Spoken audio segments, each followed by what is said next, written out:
topic of are the auxiliary blocks obsolete? The question should not arise at all because it's most commonly performed block and not absolute at all and will not be. The reason behind is that it has a simple superficial palpable landmark, that is the axillary artery. We just have to palpate the artery, inject above the artery and below the artery, and the block is over. The anatomical landmarks are simple with ultrasound also. We have to just see the pulsatile artery, which is non-compressible and anechoic, shadow on the ultrasound, and we have to inject surrounding the artery. There are different modalities to perform this block. Ultrasonography, the PNS technique, we can go transarterial as well paresthesia. The use of ultrasound, where we can just locate the artery and spread the drug around the axillary artery and has a good success rate.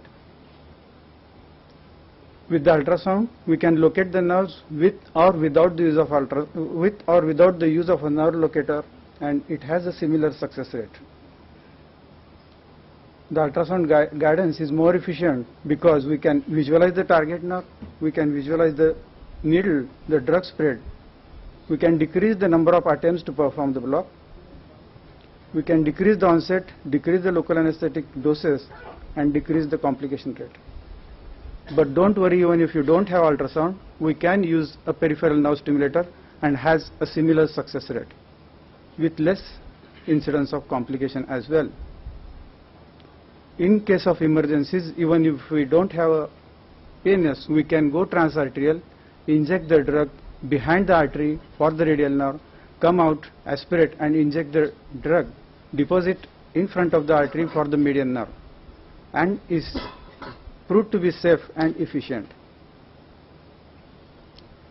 Now, what about the incidence of neuropathy with axillary block? The incidence is very low even if we repeat the blocks many times.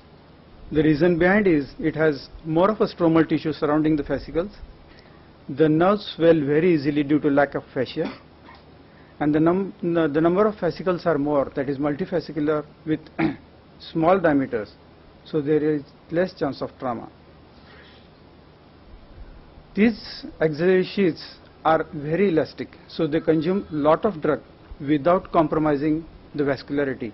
That is, the vascular insufficiency is unlikely even if we deposit 50 cc of the drug.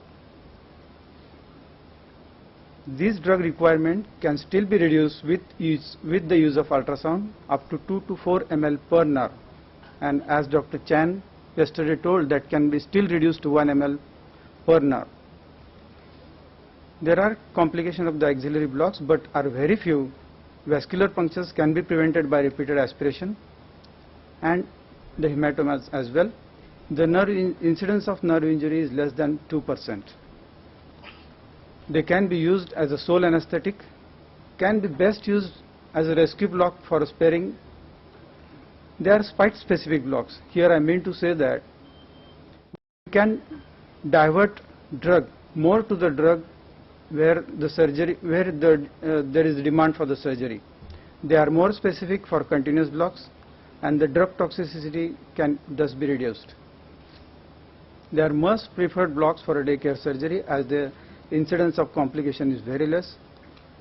The indications can still be extended by additional block of intercostobrachial and musculocutaneous above the elbow joint till the mid-humeral joint, and we can tie a tourniquet as well. It's a block of choice for pediatric and geriatric age group considering its rate of complication. In patients of anticoagulants, it's a relatively safe blocks because the vessel is very superficial, which can be very well compressed, and we can take the advantage of ultrasound to avoid the vascular punctures. It has distinct advantage as it's away from important neuroaxial structures, away from the vascular structures, it's away from the pleura, away from the phrenic nerve, safe blocks in patients with COPD, so we can perform bilateral blocks. They are good in postoperative pain relief. According to this study, there is a low risk of catheter displacement. No local anesthetic toxicity is found, and this can be kept for 4 days. They can be used as alternative to sympathetic blocks, which are easy and safe ways to put the catheters for a stellate ganglion block for reflex sympathetic dystrophies. According to this study, when they compared a axillary block with a supraclavicular block, the success rate with axillary was 91%, the failure rate was 855% with no pneumothorax, while with the supraclavicular blocks, the incidence was about 6.5%. When they studied with the coracoid block, the onset was fast and the spread of the drug was more better. It's a very well tolerated block, well tolerated by almost all patients, and patient satisfaction is good both with PNS and ultrasound. But it has a few disadvantages, like it needs multiple stimulation, but I think it's better than a pneumothorax and a deep infracoracoid block. They need specific positions but can be tackled with mild sedations. It's a mobile space, so dislodgement of continuous catheters is possible. So for continuous catheterization, nowadays they are shifting to infracoracoid blocks. So I'm of opinion that axillary blocks are not absolute at all. It should be and can be mastered by everyone. Thank you.